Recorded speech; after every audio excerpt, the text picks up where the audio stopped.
this planning document put out by the United States Space Command a few years ago, called Vision for 2020, they lay it out. They say that we will control space, that we will dominate space, and we will deny other countries from having access to space. And in fact, on their headquarters building in Colorado Springs, the Space Command has their logo right above the doorway, Master of Space. And in fact, on our video, Arsenal of Hypocrisy, our documentary on the back table, we actually have footage of it. Because some people don't believe, but it's true. On the back of this, you might be able to see it, this little globe on this little pedestal. You can imagine it spins, like a globe does. And it says, "Space, the warfighter's edge." So no matter whether you're a troop on the ground, driving a Humvee around Baghdad, with your computer right there in the Humvee, with maps downloaded from satellites, giving you the ability to look at the entire city, where every house is in the entire city of Baghdad, all from space technology. Or if you're on a ship, firing cruise missiles, directed by space technology. You're in a plane, you fire missiles from your plane, directed to their targets by space technology. And on it goes. So this is the reality today of the space program. It's what the Pentagon calls full spectrum dominance. Full spectrum dominance. For the last 3 or 4 years, I've been reading in one of the industry publications called Aviation Week in Space Technology. They've been reporting on a war game that the Space Command holds at the beginning of every new year, set in the year 2016. They call it Red Team, Blue Team. And in that war game, the blue team, the good guys, you can imagine who they are, launch a first strike attack against the red team. And you probably can imagine who the reds are. China.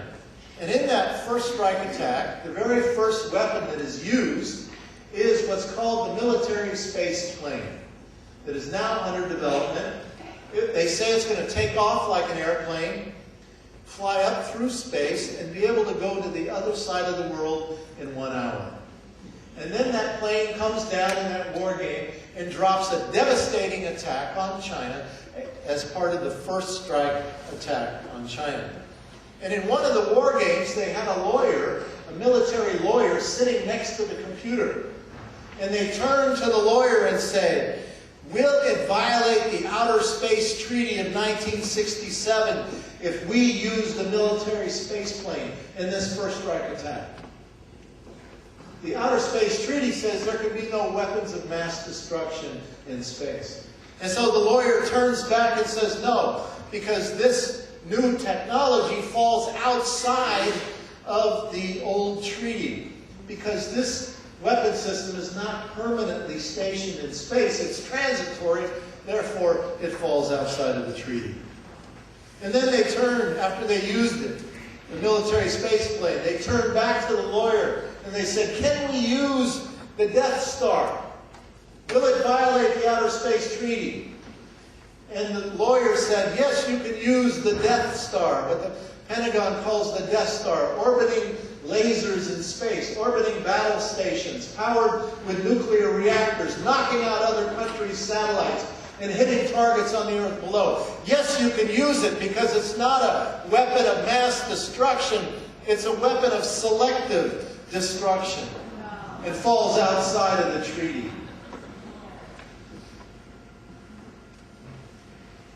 Well, all during the Clinton years, and now the Bush 2 years, Russia and China and Canada have gone to the UN, bringing forth a new treaty that bans all space technologies. Let's close the door to the barn before the horse gets out. And the response during the Clinton years and now the Bush 2 years are the same. Hey, there's no arms race in space. We don't need a new treaty. And so the United States and Israel, the only two countries in the world not to vote for it, are blocking the development of of a new treaty. Why? Because the industry, the aerospace industry, says that Star Wars will be the largest industrial project in the history of the planet Earth. Today, all these technologies are 100 to 200 to 300% over budget. Every single one of them. Space technologies are incredibly expensive. And in an editorial in another one of the industry publications called Space News, just a couple years ago, they said, look, we have to be responsible corporate citizens. We know we've got to come up with a funding source for this stuff. And we have. And we're now sending our lobbyists to Washington to secure that funding source. You know what it is? The entitlement programs. And what in America officially are the entitlement programs today? Social Security, Medicare, Medicaid, and what's left of the welfare program after Bill Clinton got through with it. These are the programs that the military-industrial complex has targeted for defunding in order to pay for an arms race in space and control and domination of the Earth below. So it's no coincidence today that our #1 industrial export product is not steel. It is what today? Weapons. And when weapons are your #1 industrial export product of your nation, what is your global marketing strategy for that product line? And friends, what does it say about the soul of our nation? That we have to have endless war in order to supply jobs for the people in our communities that increasingly have become addicted to military spending, that have become addicted to weapons production. What does that say about us as a people?